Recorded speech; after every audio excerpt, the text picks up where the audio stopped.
Olha, existe um patógeno bem silencioso se espalhando pelos hospitais do mundo todo. Um que a Organização Mundial da Saúde, inclusive, já considera uma ameaça de prioridade crítica. O nome dele? Candida auris. Hoje, a gente vai colocar esse tal superfungo sob o nosso microscópio para entender o que a ciência já descobriu sobre os segredos dele. Para começar, vamos direto à pergunta principal. O que, exatamente, faz com que um fungo ganhe esse apelido de superfungo? A resposta, já adianto, não é nada simples. E é justamente isso que faz dele um desafio tão gigantesco para a medicina moderna. Esse termo, superfungo, pode até parecer coisa de filme de ficção científica, mas olha, não é nenhum exagero. Essa fama toda se baseia numa combinação bem perigosa de 3 características que, quando se juntam, criam a tempestade perfeita para a saúde pública. Vamos analisar então os 3 pilares dessa ameaça. Primeiro, a sua resistência. Esse fungo evolui numa velocidade assim impressionante, tornando os nossos melhores medicamentos praticamente inúteis. Segundo, a sua persistência. Ele consegue grudar em superfícies de hospital, em equipamentos e até na pele humana com uma teimosia incrível. E terceiro, a sua letalidade. Quando ele consegue invadir a corrente sanguínea, as infecções podem ser devastadoras, com taxas de mortalidade que, em alguns surtos, chegaram a passar dos 70%. E só para a gente ter uma ideia do tamanho dessa resistência, 95% das amostras são resistentes ao fluconazol, que é um dos nossos antifúngicos de primeira linha. E o pior é que algumas cepas já se mostraram resistentes a todas as classes de medicamentos que a gente tem hoje. Bom, essa combinação de fatores acabou transformando o Candida auris no desafio que não está restrito a um país ou a uma região. Já virou um problema global. Os números são bem alarmantes. Só nos Estados Unidos, em 2024, já foram registrados mais de 6.300 casos. E assim, embora o ritmo de crescimento tenha dado uma diminuída em algumas áreas, a tendência global continua sendo de aumento.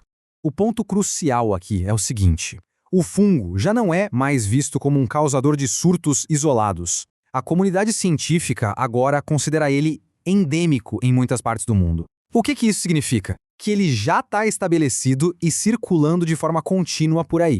Mas calma, a ciência não está parada. Muito pelo contrário. A corrida para entender e combater os C. auris está a todo vapor.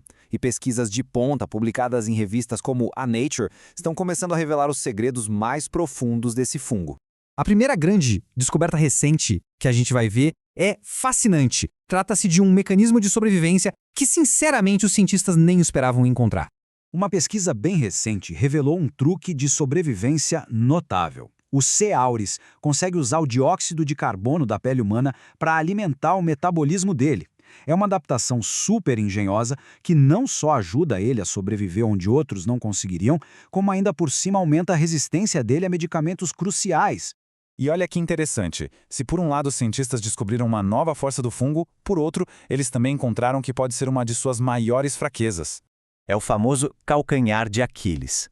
Basicamente, as pesquisas identificaram genes específicos que o fungo ativa para roubar ferro do corpo humano durante uma infecção. A ideia é criar um remédio que bloqueie esse processo. Se o fungo não consegue pegar o ferro, ele não consegue se multiplicar. Isso abre uma porta totalmente nova e bem promissora para futuras terapias. Uma das perguntas que mais intrigam os cientistas é: por que o Candida auris virou um problema tão grande justamente agora, nas últimas décadas? E a principal hipótese para isso nos leva a um tema bem maior. A hipótese das mudanças climáticas, que tem ganhado bastante força, sugere um processo de 3 etapas.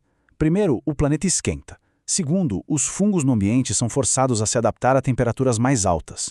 Terceiro, e aqui está o pulo do gato, alguns desses fungos, como o C. auris, acabam ultrapassando uma barreira térmica crucial, que é a temperatura do nosso corpo. Ao conseguir sobreviver nesse calor, ele surge como um novo patógeno humano. Com tudo isso na mesa, é fundamental a gente colocar o risco em perspectiva. Afinal, quem realmente precisa se preocupar com o Candida auris? Vamos ver o que os dados dizem. O ponto principal é este. Para pessoas saudáveis, o risco é extremamente baixo. A transmissão na comunidade é bem rara. O verdadeiro campo de batalha contra o C. auris são os hospitais e as clínicas.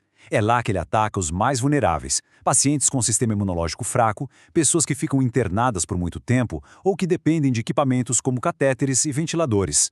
Então, o que a gente tem no final das contas é uma verdadeira corrida. De um lado, os desafios, que são gigantescos, a resistência, a disseminação e até a dificuldade de fazer um diagnóstico rápido. Do outro lado, a esperança, que vem com novas pesquisas de antifúngicos, terapias mais direcionadas e até o desenvolvimento de vacinas experimentais.